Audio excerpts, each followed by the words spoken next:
Hi guys! +2 Christmas എക്സാമിന് ഇനി ഏതാനും മണിക്കൂറുകൾ മാത്രമാണ് ബാക്കി. ഞാൻ ഈ വീഡിയോ റെക്കോർഡ് ചെയ്യുന്നത് രാത്രി 3 മണിക്കാണ് കേട്ടോ. ഇത്രയും നേരം ഞാൻ കഴിഞ്ഞ കുറേ വർഷത്തെ ക്വസ്റ്റ്യൻ പാറ്റേൺസ് എന്ത് ചെയ്തു എടുത്ത് പരിശോധിച്ചു. അന്നേരം എനിക്ക് മനസ്സിലായ ചില കാര്യങ്ങളിൽ നിന്ന് ഞാൻ എന്ത് ചെയ്തു ആറ്റിക്കുറുക്കിയെടുത്ത 36 ചോദ്യങ്ങളിലൂടെ ഇതുവരെ പഠിച്ചു തുടങ്ങാത്തവർക്കും പഠിച്ചൊന്നും ആവാത്തവർക്കും ഫിസിക്സിൽ നല്ലൊരു സ്കോർ വാങ്ങിത്തരാൻ പറ്റുന്ന ടൈപ്പ് ചോദ്യങ്ങൾ സെറ്റ് ചെയ്തിട്ടുണ്ട്. അപ്പൊ ഇതിൽ ചോദ്യങ്ങൾ മാത്രമല്ല അതിന്റെ ആൻസേഴ്സ് ഇൻക്ലൂഡ് ചെയ്തിട്ടുണ്ട്.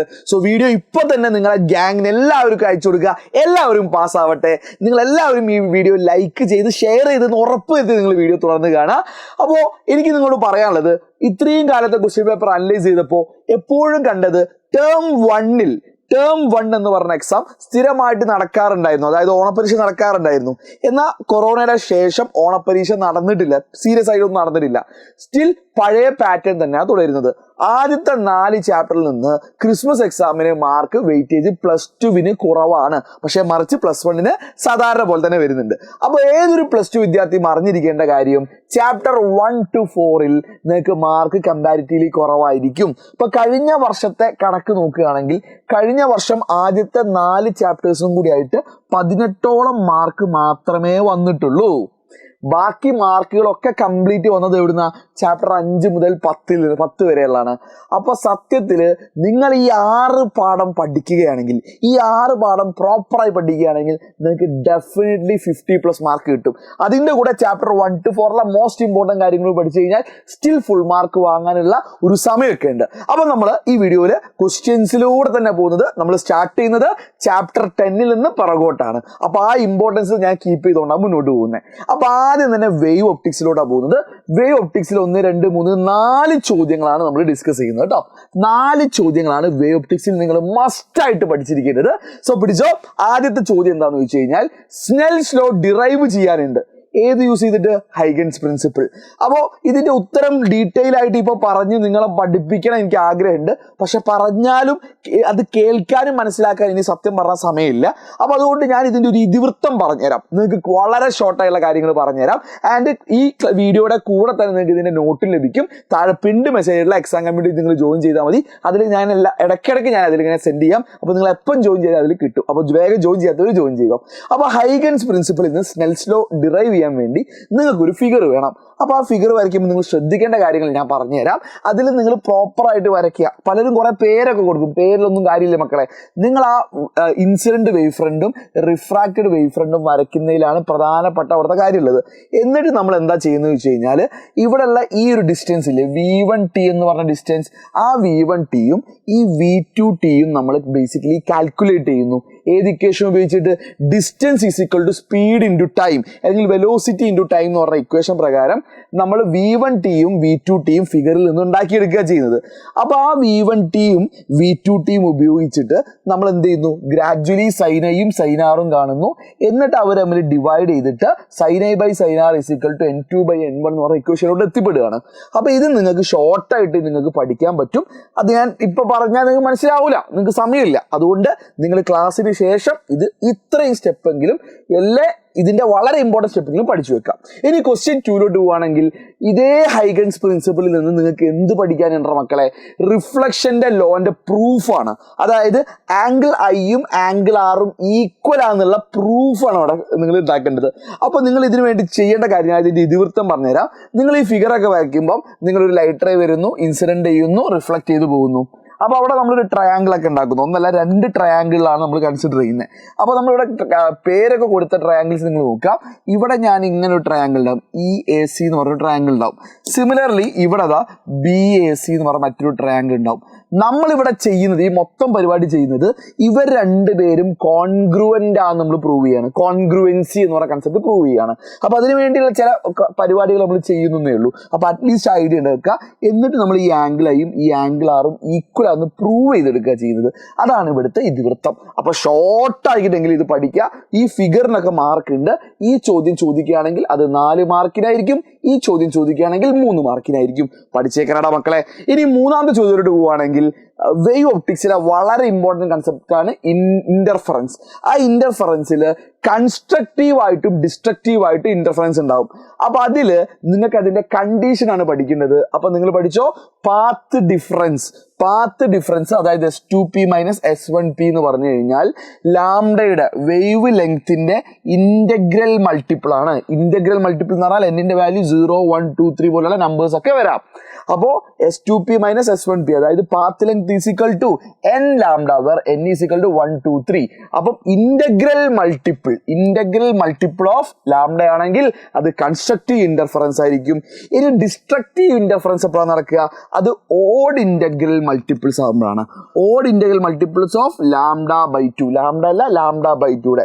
അപ്പം S2P - S1P അതാ path difference equal to n+12 lambda എന്ന് പറഞ്ഞ കേസ് ആയിരിക്കും. അവിടെ എന്നിന്റെ വാല്യൂ 0, 1, 2, 3 ആണ്. ഈ കണ്ടീഷൻ നിങ്ങൾ പഠിച്ചു വെക്കണം. അടുത്തായിട്ട് നിങ്ങൾക്ക് യങ്സ് ഡബിൾ സ്ലിറ്റിന്റെ ഡെറിവേഷൻസ് ഇല്ല എന്ന് കൃത്യമായിട്ട് നമ്മുടെ സിലബസിൽ പറയുന്നത് ഡെറിവേഷൻസ് ഡിലീറ്റഡ് ആണ്. ബട്ട് അതിന്റെ എക്സ്പെരിമെന്റും അതിന്റെ ബാക്കി പ്രത്യേകതകളും പറയണം. അപ്പൊ ഇതേപോലെ യങ്സ് ഡബിൾ സ്ലിറ്റ് എക്സ്പെരിമെന്റ് നിങ്ങൾക്ക് അറിയുമായിരിക്കും. ഇനി അറിഞ്ഞത് നിങ്ങൾ പഠിച്ചോ, ഇവിടെ 2 ചെറിയ ഹോൾസ് ഉണ്ടാവും, അതിനാണ് സ്ലിറ്റ് എന്ന് പറയാം. ആ സ്ലിറ്റിലൂടെ ലൈറ്റ് കടത്തി വിടുന്ന സമയത്ത് നമുക്ക് ഇവിടെ എന്തുണ്ടാവും, ഒരു സ്ക്രീനിൽ നമുക്ക് ഡാർക്ക് ഫ്രിഞ്ചും ബ്രൈറ്റ് ഫ്രിഞ്ചും ഓൾട്ടർനേറ്റീവ് ആയിട്ട് വരും. അപ്പൊ നമുക്ക് അവിടെ ഉണ്ടാവുന്ന ഡാർക്ക് ആൻഡ് ബ്രൈറ്റ് ഫ്രിഞ്ചസുമായി ബന്ധപ്പെട്ടിട്ടുള്ള കണ്ടീഷൻസ് നമുക്ക് പഠിക്കാനുണ്ട്. നമുക്ക് ബ്രൈറ്റ് ബാൻഡ്സിന്റെ കേസിൽ അയാളെ പാത്ത് ഡിഫറൻസ് കാണുന്ന നമ്മൾ ഇക്വേഷൻ എന്ന് പറഞ്ഞു കഴിഞ്ഞാൽ അവിടെ നമ്മൾ എന്താ ചെയ്യുക, xn is equal to n λ/d എന്ന് പറഞ്ഞ ഇക്വേഷൻ ആണ് യൂസ് ചെയ്യുക. അപ്പൊ ഇതാർക്ക് വേണ്ടിയിട്ടാണ്? ഇത് ബ്രൈറ്റിന് വേണ്ടിയിട്ടാണ് കേട്ടോ. അപ്പൊ ഈ ഇക്വേഷൻ ഓർത്ത് വെക്കാൻ ചില പ്രോബ്ലംസ് ഉണ്ടാവാൻ ചാൻസ് ഉണ്ട്. ഇനി ഡാർക്ക് ആണെങ്കിൽ ഓൾമോസ്റ്റ് സിമിലർ ആണ്, പക്ഷെ നമ്മൾ നേരത്തെ തൊട്ട് മുമ്പ് പറഞ്ഞ പോലത്തെ ആ ലോജിക്ക് ആലോചിച്ചാൽ മതി. n+12 എന്ന് പറഞ്ഞ ആ ലോജിക്കാണ് വരിക. അപ്പൊ അയാളെ കേസിൽ നമുക്ക് അവിടെ എന്താ കൊടുക്കുക, xn is equal to n+12 into λ/d എന്നായിരിക്കും അവിടെ വരുന്നത് കേട്ടോ. അപ്പൊ ഇതായിരിക്കും ഡാർക്കിന് വേണ്ടിയിട്ട്. അപ്പൊ ഈ കണ്ടീഷൻ കൂടി ഓർത്ത് വെച്ചാൽ വേവ് ഒപ്റ്റിക്സിലെ ക്വസ്റ്റ്യൻസ് കഴിഞ്ഞു. ഇനി നമ്മൾ റേ ഒപ്റ്റിക്സിലോട്ട് പോവാണ്. റേ ഒപ്റ്റിക്സ് ഏറ്റവും വെയിറ്റേജ് വരുന്ന ചാപ്റ്റർ ആണ്. റേ ഒപ്റ്റിക്സ് മേ ബി നിങ്ങൾക്ക് ഒരു 13 to 16 മാർക്ക് വരെ കിട്ടാൻ പോകുന്ന ചാപ്റ്റർ ആണ്. വിട്ടുകളയരുത്, കട്ടക്ക് പഠിക്കുക. ഈ ചോദ്യങ്ങൾ ആദ്യം പഠിക്കുക. അതിലാദ്യം തന്നെ ഷുവറായിട്ട് നിങ്ങൾ പഠിക്കേണ്ട ഒരു കാര്യമാണ് കോമ്പൗണ്ട് മൈക്രോസ്കോപ്പിനുമായി ബന്ധപ്പെട്ട കൺസെപ്റ്റ്. ഒപ്റ്റിക്കൽ ഡിവൈസസ് ഉറപ്പാണ്, ഒന്നുകിൽ കോമ്പൗണ്ട് മൈക്രോസ്കോപ്പ് വയ്ക്കും, അല്ലെങ്കിൽ സിമ്പിൾ മൈക്രോസ്കോപ്പ് വയ്ക്കും, അല്ലെങ്കിൽ റിഫ്ലക്റ്റിംഗ് ടെലിസ്കോപ്പ് വയ്ക്കും. അതിൽ ഞാൻ മനസ്സിലാക്കുന്നത് ഏറ്റവും ചാൻസ് അതിൽ ചോദിക്കാൻ ഏതാ, കോമ്പൗണ്ട് മൈക്രോസ്കോപ്പ്. കോമ്പൗണ്ട് മൈക്രോസ്കോപ്പ് എന്ന് പറഞ്ഞു കഴിഞ്ഞാൽ 2 കോൺവെക്സ് ലെൻസുകളാണ്. ഒരാൾ ചെറിയ കോൺവെക്സ് ലെൻസ് ആയിരിക്കും, മറ്റേ വലിയ കോൺവെക്സ് ലെൻസ് ആയിരിക്കും. ആരാണ് ചെറുത്, ആർക്കാണ് ഫോക്കൽ ലെങ്ത് കുറവ്? ഒബ്ജക്റ്റിന്റെ ഫോക്കൽ ലെങ്ത് കുറവാണ് ആൻഡ് ഐ പീസിന്റെ ഫോക്കൽ ലെങ്ത് കൂടുതലായിരിക്കും. ആൻഡ് പ്രത്യേകം ശ്രദ്ധിക്കുക, ഇതിന്റെ കഥയിലൊക്കെ നമ്മൾ പഠിച്ചിട്ടുണ്ടായിരുന്നു, ഐ പീസ് സിമ്പിൾ മൈക്രോസ്കോപ്പ് ആയിട്ട് ആക്ട് ചെയ്യും. അപ്പൊ അതിന്റെ റിസൾട്ട് ആയിട്ട് നമ്മൾ കണ്ണിലൂടെ നോക്കുമ്പോൾ, ഐ പീസിലൂടെ നോക്കുമ്പോൾ നമുക്കൊരു ഫൈനൽ ഇമേജ് ഇങ്ങനെയാണ് കിട്ടുക. അപ്പൊ അതിന്റെ കഥയൊക്കെ നമ്മൾ ഡീറ്റെയിൽ ആയിട്ട് ലൈവിൽ പറഞ്ഞിട്ടുണ്ട്. കൺസെപ്റ്റ് മനസ്സിലാവുന്ന ക്ലാസ്സിൽ പോവുക, ക്ലാസ് തന്നെ കണ്ട് പഠിക്കണം. ഇനി അത് മനസ്സിലായവർക്ക് അതുമായി ബന്ധപ്പെട്ട് മാഗ്നിഫിക്കേഷൻ എന്ന കൺസെപ്റ്റും കൂടി ഒന്ന് ഓർത്ത് വെക്കണം. മാഗ്നിഫിക്കേഷൻ്റെ ഇക്വേഷൻ ഡിറൈവ് ചെയ്യുമ്പോൾ നമ്മളവിടെ കോമ്പിനേഷൻ ഓഫ് ലെൻസിന്റെ ഇക്വേഷൻ ഉപയോഗിക്കുക. ഈ 2 ലെൻസും കമ്പൈൻ ചെയ്തിട്ടാണ്. അപ്പൊ എഫക്റ്റീവ് മാഗ്നിഫിക്കേഷൻ നമ്മൾ m = m1 × m2 ഉള്ള ലോജിക്ക് പോലെ ഒബ്ജക്റ്റീവിന്റെ മാഗ്നിഫിക്കേഷൻ ഐ പീസിന്റെ മാഗ്നിഫിക്കേഷൻ കാണും. എന്നിട്ട് അത് സിംപ്ലിഫൈ ചെയ്തിട്ട് at infinity L × D divided by FO × FE എന്ന് പറഞ്ഞ ഇക്വേഷനിലേക്ക് എത്തും. അപ്പം അത് വളരെ വളരെ ഇമ്പോർട്ടൻ്റ് ആയ ഒരു ഡെറിവേഷൻ ആണ്. ഈവൻ പ്രോബ്ലങ്ങൾ പോലും ഈ ഇക്വേഷൻ വെച്ച് വരും. ഇനി അടുത്തത് ഇതുമായി ബന്ധപ്പെട്ട് തന്നെ നമുക്ക് എന്തുണ്ട്, കോമ്പൗണ്ട് മൈക്രോസ്കോപ്പ് അല്ല, ടെലിസ്കോപ്പ് ആണ്. This is telescope. ഇത് ടെലിസ്കോപ്പ്. ഇയാളെ എന്ത് വിളിക്കാം, ഇയാളെ റിഫ്രാക്റ്റിംഗ് ടെലിസ്കോപ്പ് എന്നാണ് വിളിക്കുക കേട്ടോ. Refracting telescope or astronomical telescope എന്നും ഇയാളെ തന്നെയാണ് വിളിക്കുക. ആസ്ട്രോണമിക്കൽ ടെലിസ്കോപ്പിൽ അവിടെയും 2 കോൺവെക്സ് ലെൻസുകളുള്ളത്. പക്ഷെ മാറ്റം എന്താ, ഇവിടുത്തെ കേസിൽ ഒബ്ജക്റ്റീവിന്റെ ഫോക്കൽ ലെങ്ത് ചെറുതും ഐ പീസിന്റെ ഫോക്കൽ ലെങ്ത് വലുതാണെങ്കിൽ ഇവിടെ നേരെ ഉൾട്ടയാണ്. ഒബ്ജക്റ്റീവിന്റെ ഫോക്കൽ ലെങ്ത് വലുതും ഐ പീസിന്റെ ഫോക്കൽ ലെങ്ത് ചെറുതുമായിരിക്കും. അപ്പൊ അവിടെ ഒരു ആംഗുലാർ മാഗ്നിഫിക്കേഷൻ ആണ്. വളരെ ദൂരമുള്ള ആളെ നമുക്ക് വലുതായി കാണുന്ന പോലെ നമുക്ക് എക്സ്പീരിയൻസ് ചെയ്യുന്ന ഒരു പരിപാടിയാണ്. അപ്പൊ അതിന്റെ റേ ഡയഗ്രംസ് ഒക്കെ നിങ്ങൾ പഠിക്കണം. അയാളെ മാഗ്നിഫിക്കേഷന്റെ ഭാഗവും ജസ്റ്റ് നിങ്ങൾ എന്ത് ചെയ്യണം, ഓർത്ത് വെക്കണം കേട്ടോ. ഇനി അടുത്ത് നമുക്ക് ഡിസ്കസ് ചെയ്യാനുള്ളത് ഒരു വളരെ ഇമ്പോർട്ടൻ്റ് കാര്യമാണ്. ഇത് കണ്ട പരസ്യമായിട്ടൊക്കെ തോന്നും, പക്ഷേ ഈ ലാസ്റ്റ് മൊമെന്റിൽ നിങ്ങൾ ആലോചിച്ച് നോക്ക്, സത്യത്തിൽ നിങ്ങൾക്കൊരു അല്ലെ എന്താ പറയുക, ഹെൽപ്ലെസ്നെസ് എന്ന് പറഞ്ഞ ഒരു അവസ്ഥയില്ലേ.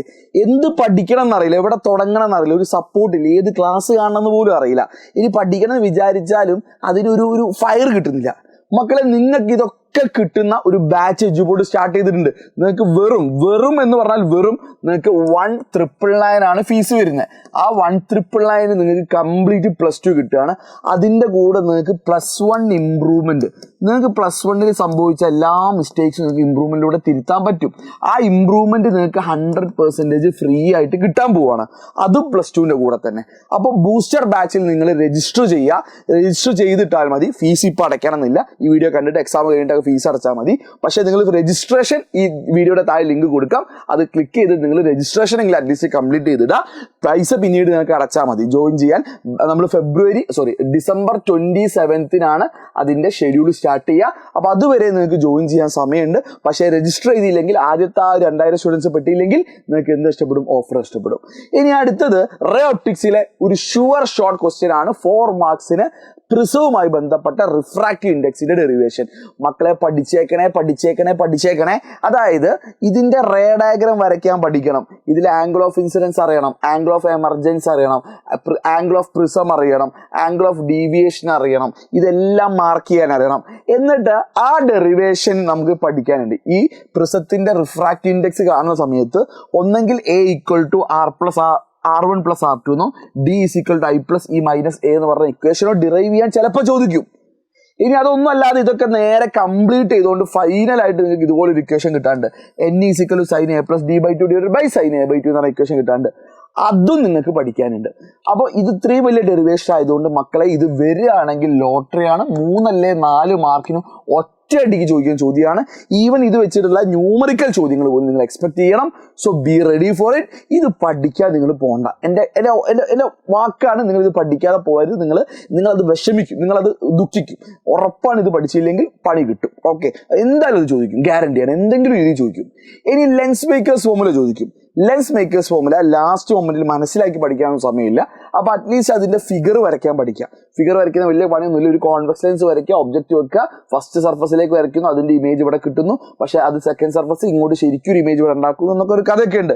നമ്മളത് മാരത്തോണിലും ഒരുപാട് ക്ലാസ്സിൽ ഡിസ്കസ് ചെയ്താൽ അറ്റ്ലീസ്റ്റ് അതിന്റെ ഫിഗർ വരയ്ക്കാൻ പഠിക്കുക. എന്നിട്ട് 2 സർഫസ്, ഒന്നാമത്തെ സർഫസ് ABC-യും രണ്ടാമത്തെ സർഫസ് ADC-ന്റെ കേസിലും 2ന്റെ കേസിലും ഈ ഇക്വേഷൻസ് അങ്ങ് എഴുതി വെക്കുക. ഈ ഇക്വേഷൻസ് എഴുതി പിടിപ്പിക്കുക. എന്നിട്ട് ഈ 2 ഇക്വേഷനും കൂടി ആഡ് ചെയ്യുമ്പോൾ ചില ആൾക്കാർ അങ്ങ് ക്യാൻസൽ ആയി പോകും. ആ ചില ആൾക്കാർ ക്യാൻസൽ ആയി പോയിട്ട് ഫൈനലായിട്ട് നിങ്ങൾക്ക് ഇങ്ങനെ ഒരു ഇക്വേഷൻ കിട്ടും. 1/f = n - 1 × 1/r1 - 1/r2 എന്ന് പറഞ്ഞ ഇക്വേഷൻ കിട്ടും. ആ ഇക്വേഷന് പറയുന്ന പേരാണ് ലെൻസ് മേക്കേഴ്സ് ഫോർമുല എന്ന് വേണമെങ്കിൽ പറയാം. അപ്പോൾ ഇതൊരു ലെൻസ് മേക്കേഴ്സ് ഫോർമുലയുടെ ഒരു ഫോർമാറ്റാണ്. ഇനി തിൻ ലെൻസ് ഫോർമുല എന്ന് പറഞ്ഞാൽ, അതായത് 1/f = 1/v - 1/u എന്ന് പറഞ്ഞ ഇക്വേഷൻ തിൻ ലെൻസ് ഫോർമുല ഉണ്ടാക്കുന്നതും ലെൻസ് മേക്കേഴ്സ് എന്നാണ്. അപ്പോൾ ലെൻസ് മേക്കേഴ്സ് ഫോർമുല വരികയാണെങ്കിൽ അതും ലോട്ടറിയാണ്. 3 മുതൽ 4 മാർക്കിനാണ് വരാറ്. പഠിച്ചേക്കണം, തീർത്തങ്ങ് പഠിച്ചേക്ക്. ഒരു ഗ്യാപ്പ് പോലും വിടാതെ പഠിച്ചേക്കണം ഇത് കേട്ടോ. അതിലൊരു കോംപ്രമൈസും വെക്കരുത്, ഇതും പഠിച്ചേക്കണം. അപ്പോൾ ഈ ചാപ്റ്ററിലെ മോസ്റ്റ് ക്രിട്ടിക്കൽ ഒന്ന് പ്രിസവും ഒന്ന് ലെൻസ് മേക്കേഴ്സും ആണ്. ഇനി ക്രിട്ടിക്കൽ ആംഗിൾ ഒരു ഡെറിവേഷൻ ഉണ്ട്. ഇതുപോലെ ഒരു സ്നെൽസ് ലോ ഒക്കെ യൂസ് ചെയ്തിട്ട് ക്രിട്ടിക്കൽ ആംഗിൾ യൂസ് ചെയ്തിട്ട് റിഫ്രാക്റ്റ് ഇൻഡെക്സ് കാണുന്ന ഇക്വേഷൻ ഉണ്ട്. N = 1 / sin IC എന്ന് പറഞ്ഞ ഇക്വേഷൻ ഡിറൈവ് ചെയ്തെടുക്കാൻ നിങ്ങൾ മസ്റ്റ് ആയിട്ട് പഠിക്കണം. ഇത് ചോദിക്കും, ഓർ ഇതിൻ്റെ ഒരു 2 മാർക്ക് ന്യൂമറിക്കൽ എങ്കിലും ചോദിക്കാൻ ചാൻസ് ഉണ്ട്. അപ്പോൾ ഇത് ഇമ്പോർട്ടൻ്റ് ആയ ഒരു സെഷനാണ് കേട്ടോ. അതേപോലെ തന്നെയാണ് ടോട്ടൽ ഇന്റർണൽ റിഫ്ലക്ഷൻ എന്താന്ന്. ടോട്ടൽ ഇന്റർണൽ റിഫ്ലക്ഷൻ എന്താണെന്ന് നിങ്ങൾക്ക് ഓർക്കുന്നുണ്ടോ? അതായത് ഒരു ഡെൻസർ മീഡിയത്തിൽ നിന്ന് റയറർ മീഡിയത്തിലോട്ട് ലൈറ്റ് ചെരിഞ്ഞ് പതിക്കുമ്പോൾ അതേ മീഡിയത്തിലോട്ട് റിഫ്ലക്ട് ബാക്ക് ചെയ്യുകയാണെങ്കിൽ അത് ടോട്ടൽ ഇന്റർണൽ റിഫ്ലക്ഷനാണ്. ഇത് എപ്പോഴായിരുന്നു കണ്ടീഷൻ? ഒന്ന് എങ്ങോട്ട് പോകണം? ഡെൻസർ ടു റയറർ പോകണം. രണ്ടാമത്തെ കണ്ടീഷൻ എന്തായിരുന്നു? Angle of incidence. ഇവിടുത്തെ angle of incidence greater than critical angle ആയിരിക്കണം. അവിടുത്തെ angle of incidence greater than critical angle ആണെങ്കിൽ റിഫ്ലക്ട് ബാക്ക് ചെയ്യും എന്നുള്ളതാണ് ഇവിടുത്തെ വളരെ ഇമ്പോർട്ടൻറ്റ് തിങ്. ഇനി EM വേവിലോട്ട് പോവുകയാണെങ്കിൽ EM വേവിൽ എനിക്ക് തോന്നുന്നു നിങ്ങൾ വെറും 3 ചോദ്യം പഠിച്ചാൽ മതി. വെറും 3 ചോദ്യം പഠിച്ചിട്ട് നിങ്ങൾക്ക് EM വേവിലെ അവസാന നിമിഷത്തെ റിവിഷൻ സെറ്റാക്കാം. അതിൽ ഒരു ക്വസ്റ്റ്യൻ ഷുവറായിട്ട് നാളെ ക്വസ്റ്റ്യൻ പേപ്പറിൽ ഈ കാണുന്ന ടേബിളിൽ നിന്ന് വരും. അതായത് EM waves ഡിഫറെൻറ്റ് ടൈപ്പാണ്. അവരുടെ വേവ് ലെങ്തോ അല്ലെ കാര്യങ്ങളൊന്നുമല്ല ചോദിക്കുക, അവരുടെ യൂസ് ആണ്. അപ്പോൾ ഇൻഫ്രാറെഡ് ക്യാമറകളിലും ഫിസിയോതെറാപ്പികളിലും അങ്ങനത്തെ കാര്യങ്ങളിലൊക്കെ ഉപയോഗിക്കുന്നുണ്ട്, റിമോട്ടുകളിൽ ഉപയോഗിക്കുന്നുണ്ട് എന്ന് വേണം പറയാം. അൾട്രാ വയലറ്റ് എന്തിനാണ് യൂസ് ചെയ്യുന്നത്, അങ്ങനത്തെ കാര്യങ്ങളൊക്കെയാണ് വരിക. ജേംസിനെ കിൽ ചെയ്യാൻ, ക്യാൻസർ സെൽസിനെ കിൽ ചെയ്യാൻ, ഡിസ്ട്രോയ് ചെയ്യാൻ ഗാമയെ യൂസ് ചെയ്യുന്നു, അല്ലെങ്കിൽ എക്സ്റേ യൂസ് ചെയ്യുന്നൊക്കെ അറിഞ്ഞു വെക്കുക. അപ്പോൾ ഇവരുടെ യൂസ് തീർത്തങ്ങ് പഠിച്ചേക്കാം. ഒറ്റന്ന് വിട്ടാൽ മിക്കവാറും അത് എക്സാമിന് വരും. അപ്പോൾ ഫോർ എക്സാമ്പിൾ നേരെ തിരിച്ചും വരും, യൂസ് വരും, എന്നിട്ട് ഈ പറഞ്ഞ സാധനം കണ്ടെത്താൻ പറയും. ചിലപ്പോൾ ചേരുമ്പടി ചേർക്കാനായിരിക്കും, എങ്ങനെയും ചോദ്യം വരും. അപ്പം ബി പ്രിപ്പയർഡ്. ഇനി ഇവിടെ തന്നെയുള്ള മറ്റൊന്നാണ് EM വേവുമായി ബന്ധപ്പെട്ട പ്രോപ്പർട്ടീസ് പഠിക്കണം. കുറച്ച് പ്രോപ്പർട്ടീസ് പഠിക്കണം. ഫോർ എക്സാമ്പിൾ EM വേവ് എങ്ങനെ പ്രൊഡ്യൂസ് ചെയ്യുന്ന ആക്സിലറേറ്റിംഗ് ചാർജാണ്. EM വേവ് അതിൽ ഇലക്ട്രിക് ഫീൽഡുണ്ട്, മാഗ്നറ്റിക് ഫീൽഡുണ്ട്, ടൈമിനനുസരിച്ച് വാരി ചെയ്യാണ്, മ്യൂച്വലി പെർപെൻഡിക്കുലർ ആണ്, വെലോസിറ്റി ഡയറക്ഷനും പെർപെൻഡിക്കുലർ ആയിട്ട് പോകുന്നു എന്നുള്ള പോയിന്റ്സ് ഒക്കെ അല്ലേ. പിന്നെ അതുപോലെ മീഡിയം അതിൻ്റെ EM വേവിൻ്റെ സ്പീഡിനെ ഡിറ്റർമിൻ ചെയ്യും എന്ന് പറഞ്ഞ കാര്യങ്ങളൊക്കെ എഴുതി വെച്ചാൽ തന്നെ കുറച്ച് പോയിന്റ്സ് ആയി. അപ്പോൾ ഒരു 4 പോയിന്റെങ്കിലും നിങ്ങൾ പഠിക്കാൻ ശ്രമിക്കാം. ഇനി അടുത്ത് ഡിസ്പ്ലേസ്മെന്റ് കറണ്ട് എന്നുള്ള കൺസെപ്റ്റാണ്. ഡിസ്പ്ലേസ്മെന്റ് കറണ്ട് എന്ന് പറഞ്ഞു കഴിഞ്ഞാൽ ഇലക്ട്രിക് ഫീൽഡിലെ വേരിയേഷൻ കാരണം ഉണ്ടാകുന്ന കറണ്ടാണ്. അപ്പോൾ ഡിസ്പ്ലേസ്മെന്റ് കറണ്ട് ID എന്ന് പറഞ്ഞു കഴിഞ്ഞാൽ ε0 d∅e ഡിവൈഡഡ് ബൈ dt എന്ന് പറഞ്ഞ ഇക്വേഷൻ ആണ്. അപ്പോൾ അത് മാത്തമെറ്റിക്കലി എഴുതാൻ നിങ്ങൾ പഠിച്ചിരിക്കണം. ഇനി അടുത്ത AC എന്ന് പറഞ്ഞ ചാപ്റ്ററോട് പോകുമ്പോൾ ഐ തിങ്ക് AC 1 2 3 4 5 ചോദ്യങ്ങളാണ് AC നമ്മൾ പഠിക്കുന്നുള്ളൂ. സോ ACയിൽ നിന്ന് 4 ചോദ്യങ്ങളാണ് നിങ്ങൾ ഷുവറായി നോക്കേണ്ടത്. അപ്പോൾ അതിൽ ഒന്ന് എന്ന് പറഞ്ഞു കഴിഞ്ഞാൽ, ഒന്നല്ല, ബേസിക്കലി എല്ലാം ഒരേ ടൈപ്പാണ്. അതിലൊന്ന് inductor only, pure inductor only സർക്യൂട്ടാണ്. അതായത് അതിൽ ഇൻഡക്ടർ മാത്രമേ ഉള്ളൂ, വേറെ ആരുമില്ല. അപ്പോൾ അയാൾ ഡെറിവേഷൻ ചെയ്യുന്ന സമയത്ത് നമ്മൾ എവിടുന്ന് സ്റ്റാർട്ട് ചെയ്യുന്നത് വെച്ച് കഴിഞ്ഞാൽ di/dt = അല്ലെങ്കിൽ Vm sin ωt = LdI/dt. അതായത് ഇലക്ട്രോ മാഗ്നറ്റിക് ഇൻഡക്ഷൻ നമ്മൾ പഠിച്ചിട്ടുണ്ടായിരുന്നു, ഇൻഡ്യൂസ്ഡ് EMF LdI/dt. അവിടെ നിന്ന് സ്റ്റാർട്ട് ചെയ്തിട്ടാണ് നമ്മൾ ഡിറൈവ് ചെയ്തെടുക്കുന്നത്. അപ്പോൾ ആ ഡെറിവേഷനും അതിൽ ഇൻ്റഗ്രേഷനും ഒക്കെ വരുന്നുണ്ട്, ചെറിയ ഡിഫറൻസിയേഷൻ ഒക്കെ കടന്നു വരുന്നുണ്ട്. ആൻഡ് അത് ഫൈനലായിട്ട് സോൾവ് ചെയ്തിട്ട് നമുക്ക് ഇങ്ങനെ ഒരു ഇക്വേഷനിലേക്ക് എത്താൻ പറ്റും. I = Im sin ωt -π/2. -π/2 കണ്ട് ഉറപ്പിച്ചോ, ലാഗിങ് ആണ് ആര്, കറണ്ട്. അപ്പൊ കറണ്ട് ലാഗിങ് ആണെന്ന് എങ്ങനെ മനസ്സിലാക്കാം? ഇക്വേഷനിൽ -π/2 ഉണ്ട്, അപ്പൊ അയാൾ ലാഗിങ് ആണ്. അപ്പൊ ഇവിടെ കറണ്ട് ലാഗ് ചെയ്യാണ് ആരെക്കാൾ? വോൾട്ടേജിനേക്കാൾ. അപ്പൊ അവരുടെ ഫേസർ ഡയഗ്രാം വരയ്ക്കുമ്പോൾ ശ്രദ്ധിക്കുക, ലീഡ് ചെയ്യുന്ന ആൾ മുന്നിലും ലാഗ് ചെയ്യുന്ന ആൾ പിറകിലും. അപ്പൊ ക്ലോക്ക് വൈസ് ഡയറക്ഷനിൽ ഏറ്റവും മുമ്പിലുള്ള ആളാണ് ലീഡ് ചെയ്യുന്നത്, പിറകിലുള്ള ആളാണ് ലാഗ് ചെയ്യുന്നത് കേട്ടോ. അപ്പൊ അത് ഓർത്ത് വെക്കുക. Current lags the voltage by π/2 ആയിരിക്കും ആര്, പ്യുവർ ഇൻഡക്ടർ ഓൺലിയിൽ. അങ്ങനെ ബാക്കി ഡെറിവേഷൻസ് നിങ്ങൾ പഠിച്ചേ പറ്റൂ. ഇനി അതേപോലെ പ്യുവർ കപ്പാസിറ്റർ ഓൺലിയിൽ നമുക്ക് പഠിക്കാനുണ്ട്. നമുക്ക് ഇതേപോലെ പഠിക്കാനുണ്ട്. അപ്പൊ അത് സ്റ്റാർട്ട് ചെയ്യുന്നത് Vm sin ωt = Q/C. V = Q/C എന്ന് പറഞ്ഞാൽ രണ്ടാമത്തെ ചാപ്റ്ററിലെ ഇക്വേഷനിൽ നിന്ന് സ്റ്റാർട്ട് ചെയ്യുന്നതാണ്. Vm sin ωt = Q/C. And അത് സോൾവ് ചെയ്ത് ലാസ്റ്റ് അപ്പോൾ കിട്ടുന്നത് I = Im sin ωt +π/2. +π/2 കണ്ടാൽ ബേസിക്കലി കറണ്ട് ലീഡ് ചെയ്യാണ് ആരെക്കാൾ? വോൾട്ടേജിനേക്കാൾ. അപ്പൊ അതിന്റെ ഫേസർ വരയ്ക്കുമ്പം ലീഡിങ്ങിൽ ആരാ? കറണ്ടാണ്.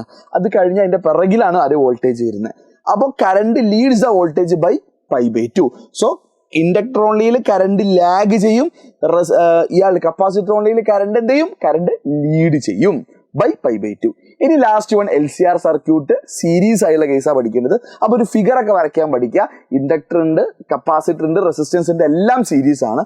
സീരീസ് ആയുള്ള വെച്ച് കേസ് നമുക്ക് പഠിക്കാനുള്ളൂ. അപ്പോൾ നമ്മളിത് സോൾവ് ചെയ്ത് വരുന്ന സമയത്ത് നമുക്ക് ഇങ്ങനെ ഒരു ഇക്വേഷൻ കിട്ടും. അതൊരു ഫേസർ ഡയഗ്രാം ത്രൂ ആണ് നമ്മൾ എന്ത് ചെയ്യുന്നത്? ഒരു ഫേസർ ഡയഗ്രാം വരച്ചുകൊണ്ട് അതിൽ നിന്നാണ് നമ്മൾ എന്ത് ചെയ്യുന്നത്?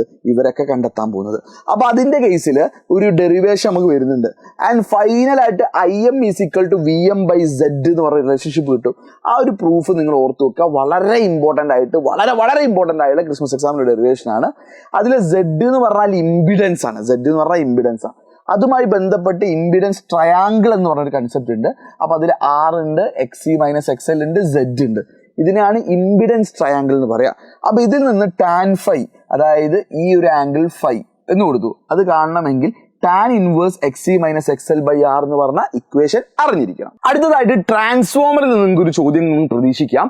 ട്രാൻസ്ഫോമറുമായി ബന്ധപ്പെട്ട് ട്രാൻസ്ഫോമറിന്റെ ഇക്വേഷൻസ്, അതായത് VS/VP = NS/NP = IP/IS പോലെയുള്ള ഇക്വേഷൻസ് നിങ്ങൾ പഠിക്കണം. അത് വെച്ചിട്ടൊരു പ്രോബ്ലം ഒക്കെ വരാൻ ചാൻസ് ഉണ്ട്. ഇനി ഒന്നുമില്ല, ട്രാൻസ്ഫോമറിന്റെ വർക്കിംഗ് പ്രിൻസിപ്പിളൊക്കെ, അതായത് മ്യൂച്വൽ ഇൻഡക്ഷൻ ആണെന്നും അതെങ്ങനെ കൺസ്ട്രക്ട് ചെയ്യാന്നുള്ളൊരു ഐഡിയ നിങ്ങൾക്ക് വേണം. ഇനി അതൊക്കെ അതിൻ്റെ കൂടെ തന്നെ അതിൻ്റെ എനർജി ലോസിന്റെ ടൈപ്സ്, അതിന്റെ കാരണങ്ങളെങ്കിലും പഠിച്ചു വെക്കണം. Flux leakage, resistance of the windings, eddy current, hysteresis loss പോലുള്ള ലോസുകളാണെങ്കിൽ അറ്റ്ലീസ്റ്റ് അറിഞ്ഞു വെക്കുക. ഇത് എക്സ്പ്ലെയിൻ ചെയ്യാൻ പറ്റുമെങ്കിൽ പെർഫെക്റ്റ്. ചിലപ്പോൾ അതും ഒരു 2 മാർക്ക് ചോദ്യമാണ് കേട്ടോ. ഇനി EMI എന്ന് പറഞ്ഞ ചാപ്റ്ററിലോട്ട് വരുമ്പോൾ കാര്യങ്ങൾ കമ്പാരിറ്റീവ്ലി സിമ്പിളാണ്. EMIയിൽ വളരെ കുറച്ച് നിങ്ങൾക്ക് പഠിക്കാനുള്ളൂ. ഒന്ന് ഫാരഡേസ് ലോ സ്റ്റേറ്റ് ചെയ്യാനാണ്, അതിന്റെ മാത്തമെറ്റിക്കൽ എക്സ്പ്രഷൻസ് എഴുതാനാണ്. അതായത് magnitude of induced EMF.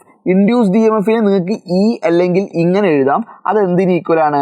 d∅dt. അതായത് ഇങ്ങനെ d∅dt ഈക്വൽ ആണ് എന്ത് ചെയ്യാം, നമുക്ക് അത് റെപ്രസെന്റ് ചെയ്യാൻ പറ്റും. വേണമെങ്കിൽ ലെൻസസ് ലോ കൂടി ഇൻക്ലൂഡ് ചെയ്തുകൊണ്ട് ഇവിടെ ഒരു മൈനസ് ആഡ് ചെയ്താൽ തെറ്റൊന്നുമില്ല. പക്ഷെ ഇങ്ങനെ എഴുതിയാൽ മതി. ലെൻസസ് ലോ കൂടി ഇൻക്ലൂഡ് ചെയ്താൽ ഒരു മൈനസ് വരും അവിടെ, അത്രയേ ഉള്ളൂ കേട്ടോ. അതാണ് അതിന്റെ ഇക്വേഷൻ വരുന്നത്. ഇനി സോളിനോയിഡുമായി ബന്ധപ്പെട്ട ഒരു ഡെറിവേഷൻ ഇവിടെയുണ്ട്. ഒരു സോളിനോയിഡിന്റെ സെൽഫ് ഇൻഡക്റ്റൻസിന്റെ ഇക്വേഷൻ ഉണ്ട്. ആ ഇക്വേഷനിൽ വളരെ സിമ്പിളാണ്. അതൊരു 3 മാർക്കിനാണ് സ്ഥിരമായി ചോദിക്കാറ്. അപ്പോൾ ഒരു സോളിനോയിഡിന്റെ സെൽഫ് ഇൻഡക്റ്റൻസ് നിങ്ങൾക്ക് എഴുതാൻ വേണ്ടി φ = n × b × a എഴുതുന്നു. ഇനി അവിടെ പോയിട്ട് നമ്മൾ n-ന് പകരം നമ്പർ ഓഫ് ടേൺസിന് പകരം number of turns per unit length × length ചെയ്യുന്നു. ഇനി മാഗ്നറ്റിക് ഫീൽഡിന് പകരം നമ്മളവിടെ μ0 ni എന്ന് പറഞ്ഞാൽ നമ്മളിവിടെ 4th ചാപ്റ്റർ പഠിച്ച ഇക്വേഷൻ സബ്സ്റ്റിറ്റ്യൂട്ട് ചെയ്യുന്നു. അതൊക്കെ സോർട്ട് ചെയ്തിട്ട് ഫൈനലായിട്ട് φ = L × അതിനോട് കമ്പയർ ചെയ്തിട്ട് L = μ0 n² a × L എന്ന് പറഞ്ഞ ഒരു ഇക്വേഷൻ ഡിറൈവ് ചെയ്തെടുക്കുന്നു. ആ ഡെറിവേഷൻ വളരെ ഇമ്പോർട്ടൻ്റ് ആണ്. 3 മാർക്കിന് റിപ്പീറ്റഡ് ക്വസ്റ്റ്യൻ ആണ് ഈ ചാപ്റ്ററിൽ. ഇനി മറ്റൊന്നാണ് energy stored in an inductor. ഇൻഡക്ടറിൽ മാഗ്നറ്റിക് എനർജി ആയിട്ടാണ് സ്റ്റോർ ചെയ്യപ്പെടുന്നത്. അപ്പോൾ അതിന് വർക്ക് = LIDI എന്ന് പറഞ്ഞിട്ട് എഴുതും. എന്നാൽ അതിന് ഇൻറ്റഗ്രേറ്റ് ഒക്കെ ചെയ്ത് സോൾവ് ചെയ്ത് കഴിഞ്ഞാൽ നമുക്ക് പൊട്ടൻഷ്യൽ എനർജി ½ Li² കിട്ടും. ½ Li² കിട്ടും. അത് വെച്ചുള്ള ഒരു പ്രോബ്ലം വരെ നിങ്ങൾ എക്സ്പെക്ട് ചെയ്യാം. ഇനി അടുത്തത് AC ജനറേറ്റർ ആണ്. AC ജനറേറ്ററുമായി ബന്ധപ്പെട്ട ഒരുപാട് കാര്യങ്ങൾ ചോദിക്കാൻ ചാൻസ് ഉണ്ട്. അപ്പോൾ AC ജനറേറ്ററിന്റെ ഫിഗർ വരയ്ക്കാനും പഠിക്കൊന്നും വേണമെന്നില്ല, ജസ്റ്റ് നോക്കി വെക്കുക. Working principle electro magnetic induction ആണ്. ഇനി അടുത്തത് അതിന്റെ പാർട്സ് ലേബൽ ചെയ്യാനൊക്കെ അറിയണം, അല്ലെങ്കിൽ ഏതൊക്കെ പാർട്സ് എങ്കിലും അറിയണം, അല്ല അവരെ ജോലികൾ അറിയണം. അപ്പോൾ ജോലികൾ മസ്റ്റ് ആയിട്ട് പഠിക്കണം. മറ്റൊന്ന് ഇതിന്റെ എനർജി ചേഞ്ച്. ഇവിടുത്തെ എനർജി ചേഞ്ച് എന്താ? മെക്കാനിക്കൽ എനർജി ഇലക്ട്രിക്കൽ എനർജി ആയിട്ട് കൺവേർട്ട് ചെയ്യുന്ന ഡിവൈസ് ആണ് AC ജനറേറ്റർ. ഇനി അതിന്റെ ഔട്ട്പുട്ട് ഗ്രാഫൊക്കെ നിങ്ങൾക്ക് അറിയാം. അതിന്റെ ഔട്ട്പുട്ട് ഗ്രാഫിന്റെ ഷേപ്പ് ഒക്കെ ഇതാ ഇങ്ങനെയൊക്കെയാണ്. അതൊക്കെ നിങ്ങൾ മസ്റ്റ് ആയിട്ട് സൈനുസോയിഡൽ വേവ് ആണ് ഔട്ട്പുട്ട് എന്നൊക്കെ പഠിച്ചു വെക്കാം. ഇനി ഇവിടെ ഇൻഡ്യൂസ് ചെയ്ത EMFന്റെ ഒരു ഡെറിവേഷൻ ഉണ്ട്. ബേസിക്കലി നമ്മൾ AC എന്ന് പറഞ്ഞ ചാപ്റ്റർ തുടങ്ങുന്ന E = E0 sin ωt എന്ന് പറഞ്ഞ ഇക്വേഷൻ ആണ് ഫൈനലായിട്ട് ഇവിടെ ഡെറിവ് ചെയ്യുന്നത്. ആ ഡെറിവേഷൻ നിങ്ങൾ നോക്കി വെക്കണം കേട്ടോ. ഇനി അടുത്ത ചോദ്യം മാഗ്നറ്റിസം മാറ്ററിൽ വളരെ ചുരുങ്ങിയ കാര്യങ്ങളെ പറയുന്നുള്ളൂ. അപ്പോൾ അതിൽ ഒന്ന് എന്ന് പറഞ്ഞു കഴിഞ്ഞാൽ മാഗ്നറ്റിക് പൊട്ടൻഷ്യൽ എനർജിയാണ്. മാഗ്നറ്റിക് പൊട്ടൻഷ്യൽ എനർജി -m.b അല്ലെങ്കിൽ MB ആണെന്ന് നിങ്ങൾക്ക് പഠിക്കാനുണ്ട്. അറ്റ്ലീസ്റ്റ് ഈ ഇക്വേഷൻ എങ്കിലും നിങ്ങൾ ഓർത്ത് വെക്കുക കേട്ടോ. 2 or 3 മാർക്കിൽ ചോദിക്കുന്ന കൺസെപ്റ്റ് ആണ്. Gauss's law in magnetism. ഇലക്ട്രോസ്റ്റാറ്റിക്സിൽ നമ്മൾ പഠിച്ചു. മാഗ്നറ്റിസത്തിൽ എന്താണ് ഈ ഗോസസ് ലോ എന്ന് പറഞ്ഞു കഴിഞ്ഞാൽ? ഗോസസ് ലോ എന്താ പറയുന്നത് വെച്ച് കഴിഞ്ഞാൽ ഇന്റഗ്രൽ B.ds = 0 ആയിരിക്കും എന്നാണ് മാഗ്നറ്റിസത്തിലെ ഗോസസ് ലോ പറയുന്നത് കേട്ടോ. Net magnetic flux through any close surface is 0. Okay, അതാണ് പറയുന്നത്. ഇനി ഇതുപോലെ സസെപ്റ്റിബിലിറ്റിയും പെർമിയബിലിറ്റിയും തമ്മിലുള്ള റിലേഷൻഷിപ്പ് ഉണ്ട്. സസെപ്റ്റിബിലിറ്റിയും പെർമിയബിലിറ്റിയും തമ്മിലുള്ള റിലേഷൻഷിപ്പ് ഉണ്ട്. ആ റിലേഷൻഷിപ്പിന്റെ ഒരു പ്രൂഫ് നിങ്ങൾക്ക് പഠിക്കാനുണ്ട്. അപ്പോൾ ഇത് എപ്പോഴും കുട്ടിക്ക് മാറിപ്പോകാറുണ്ട്. അപ്പോൾ സ്റ്റെപ്പ് ബൈ സ്റ്റെപ്പ് ഏതൊക്കെയാ ടേംസ് എന്ന് പഠിച്ചിട്ട് വേണം ഇത് പഠിക്കാൻ. ഡീറ്റെയിൽ ആയിട്ട് തന്നെ ഇത് അറിഞ്ഞിരിക്കണം. കൺഫ്യൂഷൻ ഉണ്ടാവാൻ പോകുന്ന ഒരു ചാൻസുള്ള ടോപ്പിക്കാണ്. മറ്റൊന്നാണ് പാരാഡയാഫെറോ. ഇവർ മൂന്ന് തമ്മിലുള്ള ഡിഫറൻസ്, അതിന്റെ ഫിഗേഴ്സ്. അപ്പോൾ നമുക്ക് ആദ്യം ഡിസ്കസ് ചെയ്യാനുള്ളത് ഡയാമാഗ്നറ്റിക് ആയിട്ടുള്ള മെറ്റീരിയൽസ് ആണ്. അവരൊരു എക്സ്റ്റേണൽ ആയിട്ടുള്ള ഒരു മാഗ്നറ്റിക് ഫീൽഡ് പ്ലേസ് ചെയ്ത് കഴിഞ്ഞാൽ അയാൾക്ക് റിപ്പൾഷൻ അല്ലെങ്കിൽ എക്സ്പൾഷനാ ഫീൽ ചെയ്യുക. അപ്പം ഡയാമാഗ്നറ്റിക് എന്ന് പറഞ്ഞു കഴിഞ്ഞാൽ മാഗ്നറ്റിക് ഫീൽഡ് പ്ലേസ് ചെയ്ത് കഴിഞ്ഞാൽ ഒരു റിപ്പൾഷനെ കാണിക്കുന്ന കേട്ടോ. ഇതിൻ്റെ ഉള്ളിലൂടെ കടന്നു പോകുന്നുണ്ടോ? ഇല്ല, അയാൾ റിപ്പൽ ചെയ്യാണ്. അപ്പം മാഗ്നറ്റിക് ഫ്ലക്സിനെ റിപ്പൽ ചെയ്യുന്ന കൂട്ടരാണ് ആര്? ഡയാമാഗ്നറ്റിക്. വളരെ ലോ ആയിട്ട് റിപ്പൽ ചെയ്യുന്ന ആൾക്കാരാണ് ഡയാമാഗ്നറ്റിക്.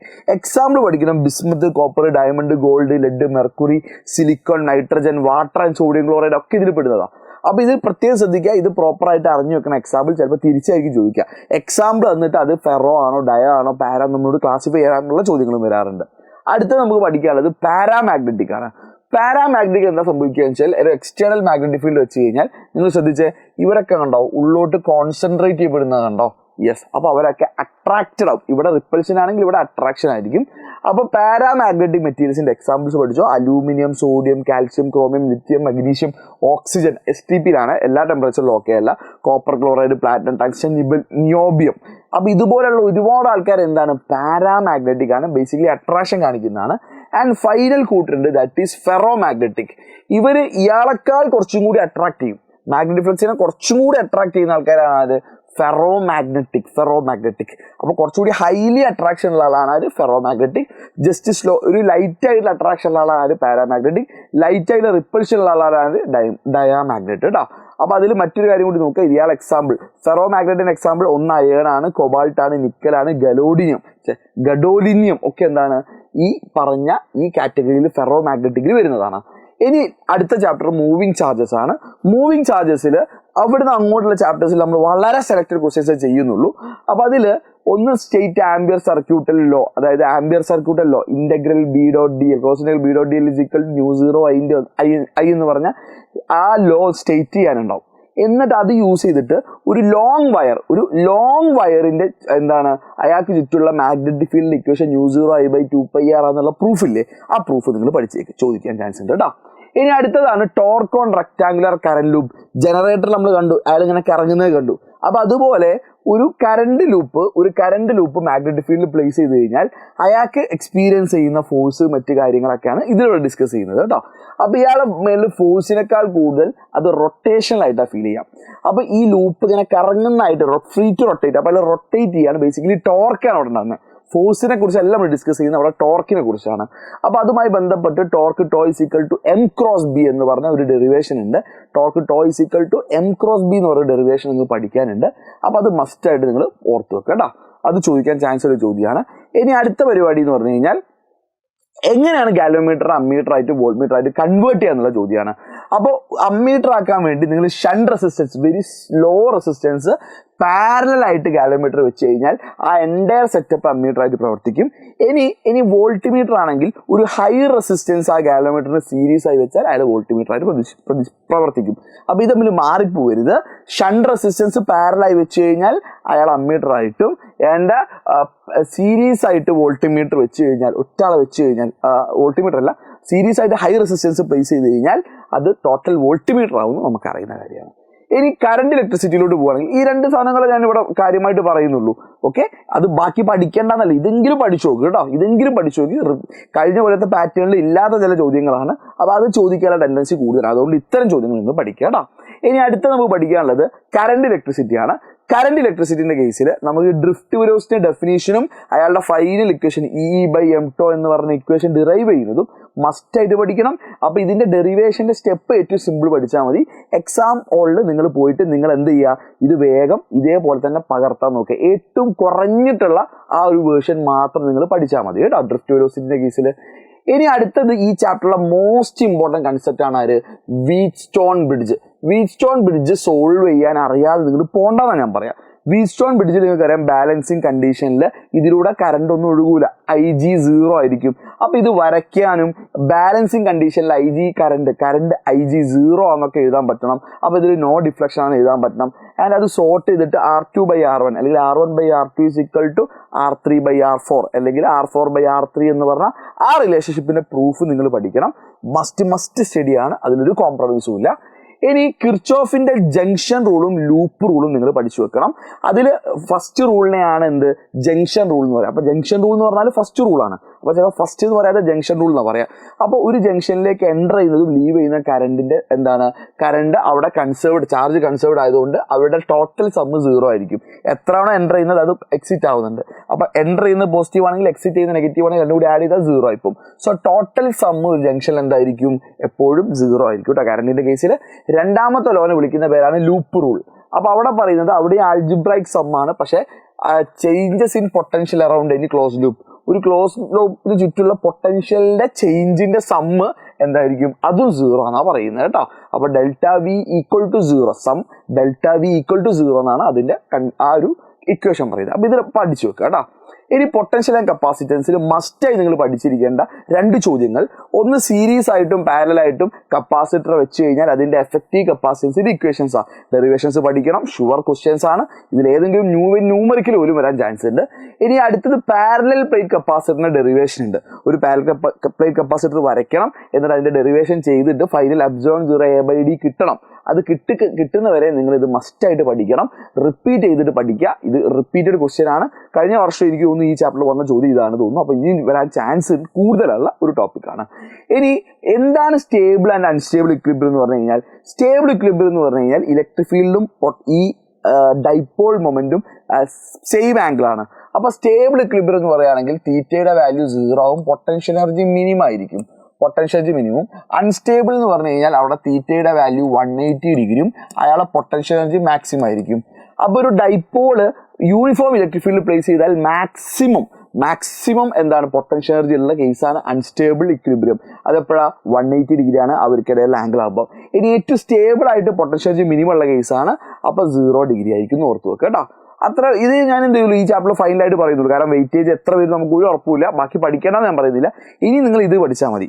സമയം ഉണ്ടെങ്കിൽ മാത്രം നിങ്ങൾ ആദ്യത്തെ 4 പാഠങ്ങൾ പഠിക്കാൻ പോവുക, അല്ലെങ്കിൽ ബാക്കി ചാപ്റ്റേഴ്സിനെ മുകളിൽ നിങ്ങൾ സ്പെൻഡ് ചെയ്യുക. ഫസ്റ്റ് ചാപ്റ്ററിലോട്ട് പോവുകയാണെങ്കിൽ, ലാസ്റ്റ് ഇലക്ട്രിക് ചാർജസ് ആൻഡ് ഫീൽഡിലോട്ട് പോവുകയാണെങ്കിൽ നിങ്ങൾ മസ്റ്റായിട്ട് പഠിക്കേണ്ടത് യൂണിഫോം ഇലക്ട്രിക് ഫീൽഡ് ഡൈപോൾ വെച്ചാൽ അയാൾക്ക് എക്സ്പീരിയൻസ് ചെയ്യുന്ന ടോർക്കിന്റെ ഇക്വേഷൻ ആണ്. അത് ഡിറൈവ് ചെയ്യാൻ തന്നെ പഠിക്കണം. വിത്ത് ഫിഗർ ഡെറിവേഷൻ ചെയ്ത് ഫൈനലായിട്ട് പി ക്രോസ് ഈ കിട്ടുന്നവരെ നിങ്ങൾ പ്രാക്ടീസ് ചെയ്യണം. മസ്റ്റാണ്. ഇനി ഗോസസിലോട്ട് പോവുകയാണെങ്കിൽ, ഗോസസ് ലോ സ്റ്റേറ്റ് ചെയ്യാൻ എന്തായാലും ചോദിക്കാൻ ചാൻസ് ഉണ്ട്. ഡെറിവേഷൻ ചോദിക്കുകയാണെങ്കിൽ ലൈൻ ചാർജോ സ്പെറിക്കൽ ചാർജോ, അതായത് ഷെൽ ചാർജോ ഷീറ്റ് ചാർജോ ആണ്. അത് ഏറ്റവും കൂടുതൽ ചാൻസ് ഞാൻ കാണുന്നത് എന്താണ്, ഷെല്ലിന്റെ കേസാണ്. ചാർജഡ് ഷെല്ല് അല്ലെ ചാർജഡ് ഹോളോ സ്പിയറിന്റെ കേസിൽ നമുക്ക് 3 ഡിഫറെന്റ് കേസ്, ഔട്ട്സൈഡ്, ഇൻസൈഡ്, സർഫസിൽ. ഇൻസൈഡിൽ ഇലക്ട്രിക് ഫീൽഡ് ഇല്ല എന്നുള്ള കൺസെപ്റ്റ് ഒക്കെ ഓർത്ത് വെക്കുക. ലൈറ്റിംഗ് നമ്മുടെ മിന്നലുമായി ബന്ധപ്പെട്ട കേസിലൊക്കെ ചിലപ്പോൾ ചോദിക്കാൻ ചാൻസ് ഉണ്ട്. അപ്പോൾ ഇതോടുകൂടി നമ്മൾ 36 ചോദ്യം ചെയ്ത് കഴിഞ്ഞാൽ പറഞ്ഞാൽ ജസ്റ്റ് പറഞ്ഞു തരാനുള്ളൂ. ഇത് ഉത്തരം പറയലാതെ പഠിപ്പിക്കുന്നതിന് ഇനി ഒരു പ്രസക്തിയില്ല. നിങ്ങൾ ഇതിന്റെ ഉത്തരം ഈ ക്ലാസ് കഴിഞ്ഞ ഉടനെ തന്നെ നിങ്ങൾ നമ്മുടെ കമ്മ്യൂണിറ്റിയിൽ ജോയിൻ ചെയ്യുക. അതിൽ നമ്മൾ നോട്ട്സ് അയച്ചു തരും. എന്നിട്ട് നിങ്ങൾ പ്രാക്ടീസ് ചെയ്യുക. ആ ചോദ്യങ്ങൾ പഠിച്ചതിന് ശേഷം ബാക്കി എന്ത് പഠിക്കാൻ പോയാൽ മതി. അപ്പോൾ എല്ലാവർക്കും ഓൾ ദ ബെസ്റ്റ്. ഈ PDF-ഉം ഈ ഈ റെക്കോർഡും നിങ്ങൾ എന്ത് ചെയ്യുക, ഫ്രണ്ട്സിന് ഷെയർ ചെയ്യുക കേട്ടോ. അപ്പോൾ ഞാൻ നല്ല ക്ഷീണത്തിൽ ഉറക്കത്തിലാണ് ഈ റെക്കോർഡ് ചെയ്തത്. പക്ഷേ ഇത് വേസ്റ്റ് ആവില്ല എന്നാണ് എൻ്റെ മനസ്സ് പറയുന്നത്. നിങ്ങൾ മാക്സിമം ഇതെന്ത് ചെയ്യുക, ഫ്രണ്ട്സിന് ഷെയർ ചെയ്തിട്ട് എല്ലാവരും ഈ ചോദ്യങ്ങളുടെ ഉത്തരം പഠിച്ചെന്ന് ഉറപ്പുവരുത്തുക. അപ്പോൾ ഉത്തരങ്ങളും കൂടിയുള്ള PDF ആയതുകൊണ്ട് നിങ്ങൾ ഈ PDF വെച്ച് തന്നെ പഠിക്കണം. ജോയിൻ ചെയ്യാത്തവർ വേഗം ജോയിൻ ചെയ്യുക. ബൂസ്റ്റർ ബാച്ചിൻ്റെ കേസിലും ഞാൻ നിങ്ങൾക്ക് കോൺഫിഡൻസ് തരികയാണ്. നിങ്ങൾ 100% സാറ്റിസ്ഫൈഡ് ആയിരിക്കും. ധൈര്യത്തിൽ ജോയിൻ ചെയ്തോ. 199 ഉള്ളൂ. അപ്പോൾ രജിസ്ട്രേഷൻ എങ്കിലും ഇപ്പോൾ കംപ്ലീറ്റ് ആക്കി വെക്കുക. അപ്പോൾ എല്ലാവർക്കും ഓൾ ദ ബെസ്റ്റ്.